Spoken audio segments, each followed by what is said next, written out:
Bonjour, j'espère que vous allez bien et que vous êtes en bonne santé. Donc, on va continuer sur la correction de ce problème. Donc, on est arrivé à la question 7, partie condition d'un mouvement horizontal. Donc, c'est un problème qui est un peu long, mais c'est un classique qu'il faut absolument faire. Donc, nous intéressons à un mouvement horizontal. Donc, nous intéressons à un robot serveur dont la photo est proposée ci-dessous. Voyons comment imposer un mouvement de translation, pilotage des trois moteurs, épaule, coude, poignet au plateau à une vitesse déterminée, tout en maintenant celui-ci horizontal. Donc, on prend les hypothèses suivantes.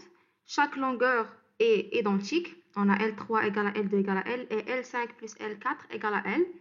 La pièce L est horizontale. Donc, on a θ 4, 3 plus θ 3, 2 plus θ 2, 1 est égal à 0.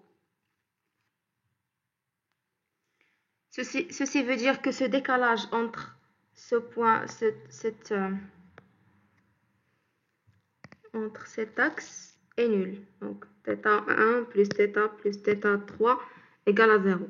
Donc, ce système-là, il va rester sur cette droite. D'accord? Donc, et cette pièce 4 est horizontale, θ.43 plus θ.32 plus θ.21 égale à 0. Première question, simplifier les conditions obtenues dans le cas proposé afin d'obtenir en particulier une relation entre θ.32, θ.21 et θ.43 et θ.21. Donc, avant,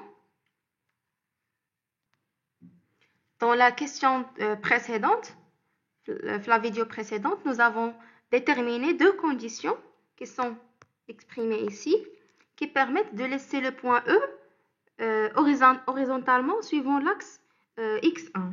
Voilà. Laisser le point E sur cette horizontale, sur cet axe. On a trouvé ces deux conditions.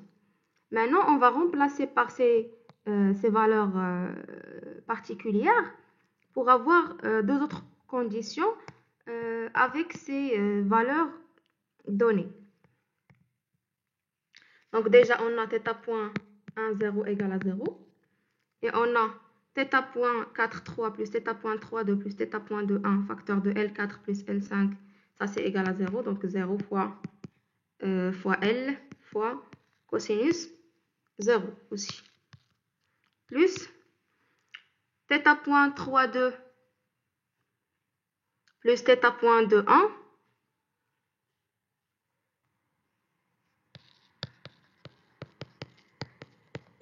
fois L, L3 égale à L, fois cosinus θ.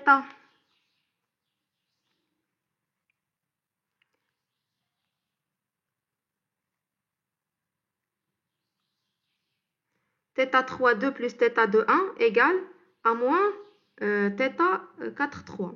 Et cosinus θ4, moins 4,3, c'est cosinus θ4,3. Ça donne plus L cosinus θ4,3 plus θ.2,1 fois L fois cosinus. Ça, c'est θ. Cosinus θ2,1 égale à 0. Ça, c'est 0. Donc, on va simplifier. L, on factorise par L, puisque L est différent de 0, donc ça donne θ.32 plus θ.21 fois cosinus θ4,3 plus θ.21 fois cosinus θ2,1 égale à 0.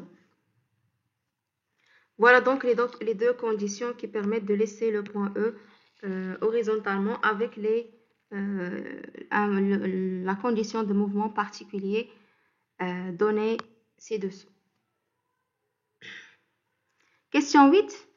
En déduire l'expression de θ.3,2 en fonction de θ.21 permettant de garder les pièces 4 et 5 horizontales et d'imposer au point D un déplacement horizontal. Donc, on a θ.32 plus θ.21 facteur de cosinus θ4,3 plus θ.21 cosinus θ2,1 égale à 0. On cherche une condition, on cherche l'expression de θ point de 3,2. Donc c'est θ point 3,2 cosinus θ 4,3 plus θ point de 1 facteur de cosinus θ 4,3 plus cosinus θ de 1 égale à 0. Donc ça fait que θ point 3,2 égale à moins θ point de 1 facteur de cosinus θ 4,3 plus cosinus θ de 1 sur cosinus θ 4,3. Donc c'est θ point 3,2 égale à moins θ point de 1 facteur de 1 plus cosinus θ de 1 sur cosinus θ 4,3.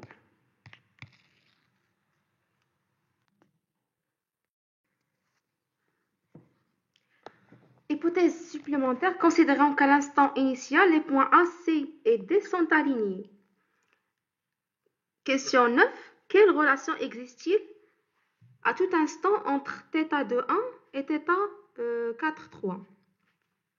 Donc, pour avoir les points 1, C et D alignés, il faut bien sûr avoir ces angles de rotation θ de 1 et θ 4,3 égales. Donc, question 9, θ de 1 égale à θ 4,3. Parce que dans ce cas, vous avez par exemple un point A, un angle 45 par exemple.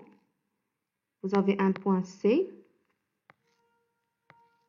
Vous avez un angle 45 et un point D. Les AC, D sont alignés.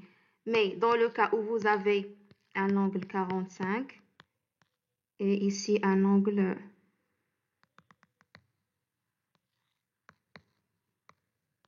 un angle 10. Vous aurez A ici, B ici, C ici et D ici. Donc, ils ne sont pas alignés. Donc, la seule condition pour qu'ils soient alignés, c'est que θ de 1 soit égal à θ 4,3. Voilà. Question 10. Déterminer la relation liant θ point 4,3 et θ point 3,2 à θ point 2,1. On a déjà trouvé que θ point 3,2 égale à moins θ point 2,1 facteur de 1 plus cosinus θ de 1 sur cosinus θ 4,3. Puisque θ 4,3 égale à θ de 1, donc cosinus θ de 1 égale à cosinus θ 4,3, donc ça vaut 2. Donc on a θ point 3,2 égale à moins 2 θ point 2,1. Et vous avez à tout instant θ de 1 égale à θ 4,3. Donc θ point de 1 égale à θ point 4,3. Donc finalement, les conditions sont les relations entre θ point 3,2 et θ point 2,1 et θ point 4,3. Donc θ point 2,1 égale à moins 2 θ point 2,1 et θ point 2,1 égale à θ point 4,3. Voilà les relations entre les différentes vitesses de rotation. On note θ de 1 égale à θ et θ point de 1 égale à θ point. Θ point étant la vitesse de rotation de référence pour ce mouvement. Question 11. Récapituler les conditions imposées aux 5 moteurs en fonction de θ point afin d'obtenir le mouvement souhaité. Donc pour obtenir le mouvement horizontal du point E souhaité, donc on a θ point 1, 0 égale à 0, θ point de 1 égale à un certain θ, θ point 3,2 égale à moins 2 θ point de 1, donc égale à moins 2 θ point, et θ point 4,3 égale à θ point de 1, donc égale à θ point. Donc en gros, et on a θ point 4,5 quelconque, n'est pas précisé. Donc en gros, pour avoir le mouvement souhaité, si vous faites tourner le moteur ici avec un certain θ, vous devez obligatoirement faire tourner ce moteur-là avec moins de θ. Et celui-là avec θ point, pardon. Et le dernier, aucun souci. Ça, c'est le 5, 4, 5.